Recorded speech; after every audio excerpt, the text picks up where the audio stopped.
My girlfriend just asked for an open relationship, so told her it's over and pointed her to the streets. So, I, 43M, have been with Fran, 36F, for the last 2.5 years. I thought that things were moving smoothly, and was about to ask her if she wanted to move in together, but she has been acting rather distant lately, so I decided to wait a little and see if she would bring something up. Out of nowhere, this last Friday, she asked me to open the relationship.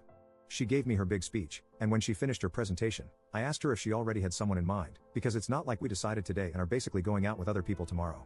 Essentially, I tricked her into telling me what I already knew, and yes, she already has someone in mind, which means to me that either she already did it, or she has it all set up.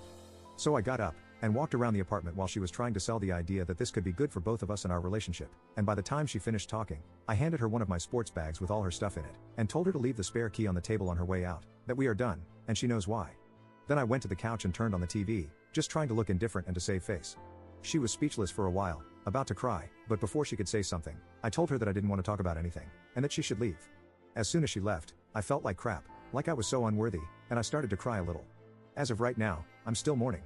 My phone has been almost nuclear with all the calls and texts I received from friends on both sides about my extreme reaction to her supposedly simple request. I don't know what she told them. So now I'm sitting, wondering if I really went overboard and, at the same time, fighting the urge to run back to her. Because deep inside, even though I know my feelings for her are still there, the trust is gone, and I'm not going to spend all my time watching her movements. It's not healthy, and before anyone points it out, yes, I know my reaction is a pure reflection of me, not what she did or was about to do. So, did I go overboard? Update 1. Last Friday, we met at our regular place where we usually have coffee.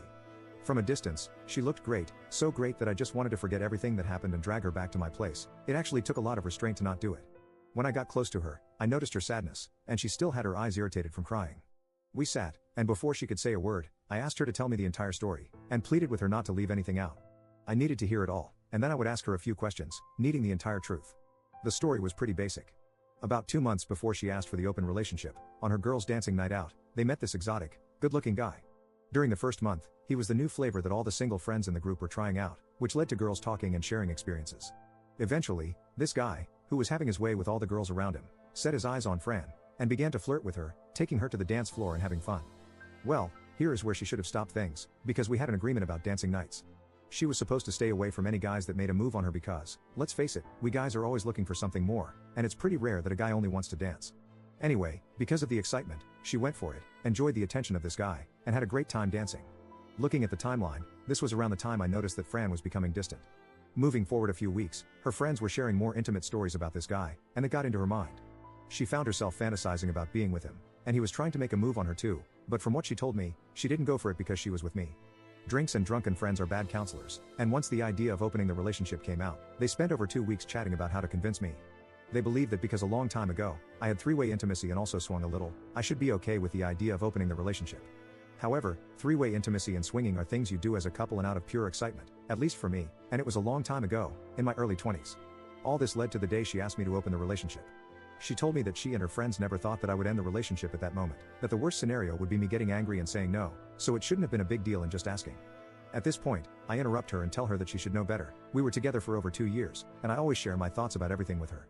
For context, maybe about a year ago, we had a couple of friends in a similar situation. For about a month, that was the main discussion in our group of friends, and every time it was brought up, I said that if one person in a committed relationship wants to be with other people, then that person should just break up and leave. Anyway, I explained to her that I didn't break up with her because of the question. I did it because there was already a guy. So, for me, that was a major trust issue. If this concern had arisen naturally, maybe we could have worked it out. In the worst scenario, perhaps we could have found an alternative. But the way things were, it was a red flag for me. We went around the topic for a while, and then I began to question her. Basically, I asked if she was intimate with him at some point, and she said she wasn't.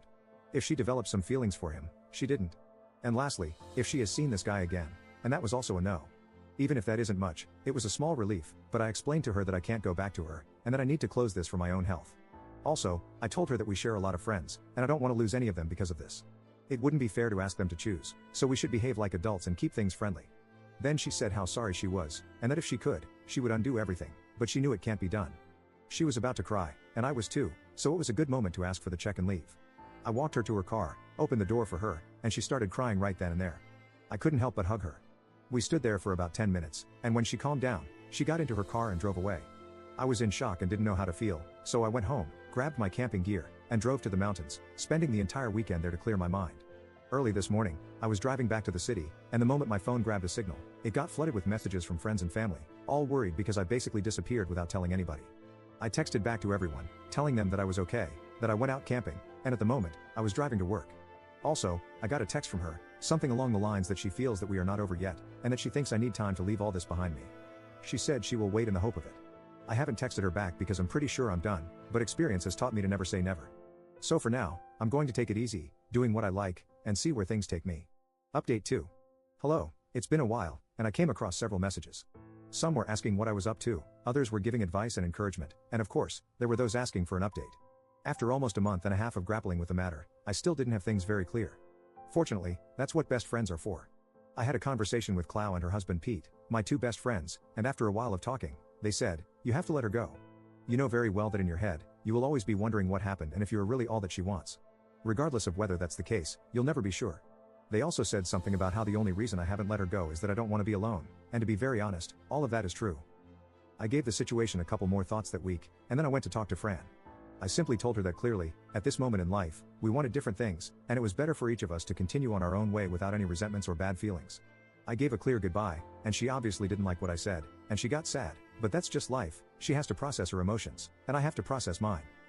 I was in an emotional low for a while, and I focused on work, but things have slowly improved. No, I'm not seeing anyone, and I have no intentions anytime soon. I think it's a good opportunity to behave like an immature 15-year-old in the body of a 43-year-old, play video games, go camping, and be the envy of all my friends whose wives or partners don't let them go out to play. So that's all. Thanks everyone.